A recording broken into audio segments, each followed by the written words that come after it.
Halo teman-teman, ketemu lagi dengan saya Aditya Putra Londir di channel kita, channel pecinta bonsai. Oke teman-teman, hari ini kita akan tampilkan bagaimana proses membuat bonsai dari bahan rukem ya. Bahan rukem ini, mungkin ini yang dimaksud dengan multi trunk ya teman-teman, dengan cabang yang banyak, kemudian bonggol jadi satu seperti ini ya, seperti yang kalian lihat ini. Nah, ini akarnya mantap sekali teman-teman. Jadi akarnya keliling, jadi saya suka dengan bahan ini ya. Nah, dan ada yang sedikit berbeda dengan rukem ini, karena biasanya rukem kan banyak sekali durinya teman-teman, tapi ini ada beberapa duri tapi kecil-kecil ya. Nih ya, saya akan perlihatkan pada teman-teman. Nah, ini ya teman-teman, ini yang saya katakan tadi tidak terlalu berisi duri ya. Biasanya rukem kan banyak sekali durinya teman-teman, tapi ini apa ya, ada durinya tapi kecil-kecil teman-teman. Jadi mungkin ini rukem jenis lain ya, atau jenis baru. Yang satu saya punya rukem tapi gininya banyak ya durinya, tapi ini enggak teman-teman. Saya juga enggak tahu, dan bahasa latinnya juga saya kurang tahu ya kalau rukem.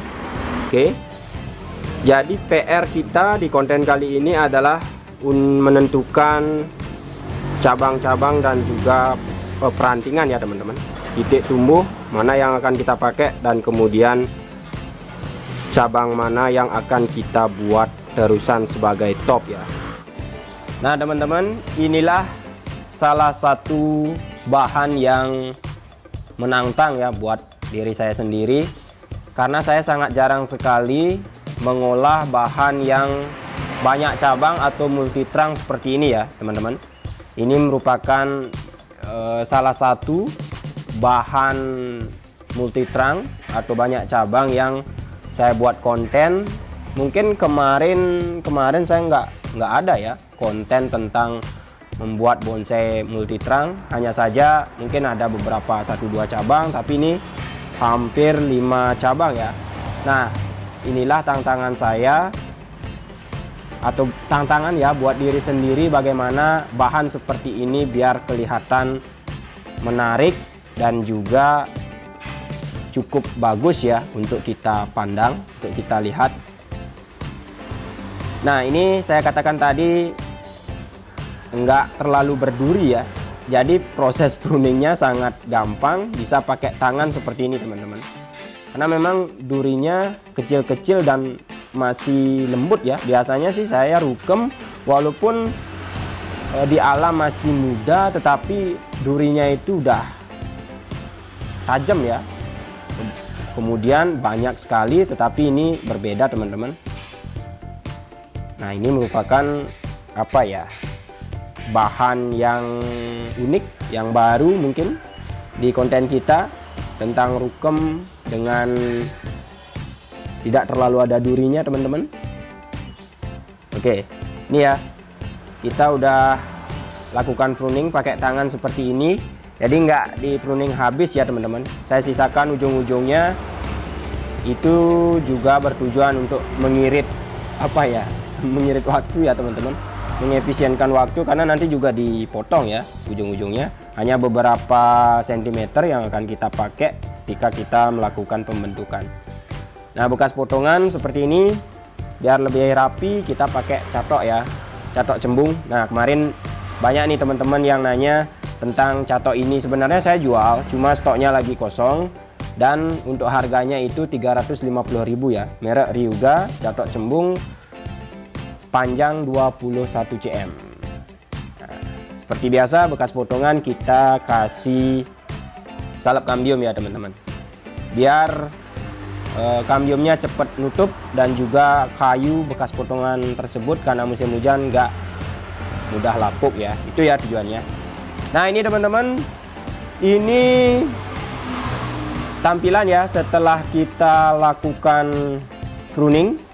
Nah, tahap selanjutnya kita akan lakukan pengawatan, atau dalam dunia bonsai kita sebut wiring ya.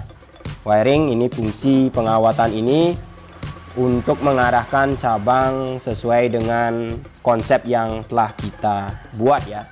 Nah, sebagai contoh, ini cabang yang paling tengah ya, yang saya tandai merah ini yang akan saya pakai sebagai terusan mahkota di satu sisi karena posisinya di tengah dan juga paling tinggi ya. Perantingannya juga banyak di ujung, jadi cukup pas lah untuk dibuat mahkota, walaupun batangnya tidak terlalu besar atau nggak paling besar, jadi nggak masalah. Yang penting faktor pendukungnya udah ada banyak ya, perantingan banyak itu salah satu faktor pendukung biar bonsainya kelihatan menarik ya, walaupun pengawatan pertama kali. Nah, ini lebih ke cantik-cantikan juga teman-teman. Kalau untuk program biar kedepannya buat kontes sih kayaknya belum masuk. Mungkin perlu seleksi beberapa ranting lagi atau perbaikan cabang-cabang utamanya karena banyak sekali. Jadi itu ya, itu yang saya tekankan kali ini bukan buat kontes ya, tetapi buat cantik-cantikan, buat hiasan halaman. Itu ya. Oke, untuk proses pengawatan seperti ini saya membutuhkan kawat ukuran 3 mm, kemudian kawat 2 mm dan juga kawat 1,5 mm. Jadi buat teman-teman yang nanya kemarin, kalau proses pengawatan pakai kawat ukuran berapa? Nah, itu jawabannya tergantung dari besar kecilnya ranting bonsai yang kita kawat ya teman-teman. Saya nggak bisa bilang harus pakai kawat seperti ini, harus pakai ukuran kawat seperti ini. Jadi saya nggak bisa jawab seperti itu ya, karena memang hanya yang akan melakukan pengawatan yang bisa menentukan kawat ukuran berapa yang pantas untuk ranting bonsai tersebut. Itu ya, itu biar kalian lebih paham juga, bukan bermaksud mengguru ya teman-teman, tapi lebih ke sharing, lebih sekaligus menjawab pertanyaan-pertanyaan teman-teman yang mungkin banyak sekali di kolom komentar yang mungkin saya nggak sempat untuk bales ya. Jadi buat teman-teman yang setia menyimak konten-konten saya, video-video saya, nah kalau ada yang bertanya seperti itu kemudian nonton video saya ini, konten saya ini kan ya sekalian lah saya jawab pertanyaan dari teman-teman ya. Oke, untuk proses pengawatan tidak terlalu rapi teman-teman, bisa dibilang masih semraut ya. Ya nggak apa-apa, sambil belajar. Yang penting nanti perantingannya bisa kita bentuk sesuai dengan konsep yang kita buat ya. Nah, dengan gaya multitrang seperti ini atau banyak cabang, mungkin teman-teman masih bingung dengan bahan-bahan multitrang seperti ini. Kalau dapat dongkelan ya usahakan pemotongannya bisa yang paling tengah paling tinggi ya, paling tinggi, kemudian yang di sampingnya lebih pendek, yang di sampingnya lagi lebih pendek, semakin ke bawah, semakin ke pinggir semakin pendek. Itu ya kalau tips pemotongan untuk cabang bonsai atau bahan bonsai yang memiliki karakter multitrang atau konsepnya multitrang ya. Begitu juga dengan wrap ya. Kalau wrap lebih ke selera, boleh yang di tengah dipakai top paling tinggi, kemudian boleh di samping, baru ke sampingnya lagi, dan masih banyak lagi ya. Itu tergantung kembali ke selera lagi. Saya sih nggak bisa mengatakan bahwa harus seperti ini, harus seperti ini, harus seperti ini, enggak. Yang penting kita tahu dulu karakter pohonnya gimana, kemudian baru kita tentukan konsep, baru kita action, baru kita eksekusi ya teman-teman. Oke. Nah ini ya, usahakan karena ini baru 2 kali ya saya wiring rukem, ternyata agak retak-retak, agak mudah pecah ya. Jadi tetap berhati-hati teman-teman. Tuh ada sepeda motor ninja lewat teman-teman, sangat ribut sekali. Jadi nggak apa-apa ya, kita lanjut teman-teman. Ini kita udah selesai proses pengawatan, kita lakukan pemotongan ranting-ranting yang ukurannya cukup besar dan juga untuk mempertegas konsep yang udah saya buat ya.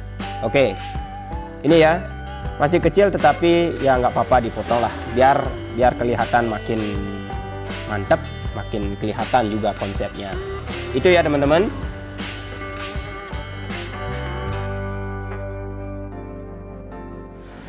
Oke semeton, akhirnya selesai juga, dan inilah hasil karya kita kali ini ya. Setelah saya lakukan pengawatan, merapikan, dan juga pembentukan, akhirnya bahan yang semulanya belum apa-apa ya, belum dikonsep, walaupun udah kelihatan gayanya multitrang, tetapi dari segi perantingan belum kebentuk ya. Dan akhirnya setelah saya bentuk seperti ini hasil akhirnya. Nah, saya putuskan untuk batang yang saya tandai merah ini dijadikan top ya teman-teman. Nah, kenapa seperti itu? Karena dari segi perantingan juga mendukung, kemudian dari segi ketinggian juga mendukung. Dan cabang-cabang yang di samping seperti ini mengikuti ya, mengikuti dari gerakan-gerakan topnya. Oke. Nah, ini masih kecil-kecil sebenarnya, tetapi saya udah potong biar polanya kelihatan ya teman-teman. Tadi sebelum dipotong kan ya agak semraut, gak kelihatan juga, nggak jelas. Jadi lebih baik saya potong dulu, nanti baru kita pikirkan untuk los lagi. Oke teman-teman, sekian ya konten kali ini. Semoga teman-teman yang memiliki bahan bonsai sebelum dikawat tetapi mirip dengan bahan ini bisa mendapatkan inspirasi dari konten yang saya bagikan kepada teman-teman ya, konten yang saya sharing pada teman-teman. Oke, mungkin sekian konten kali ini. Kalau ada pertanyaan, kritik maupun saran, kalian bisa tulis di kolom komentar. Dan sampai ketemu di konten saya selanjutnya.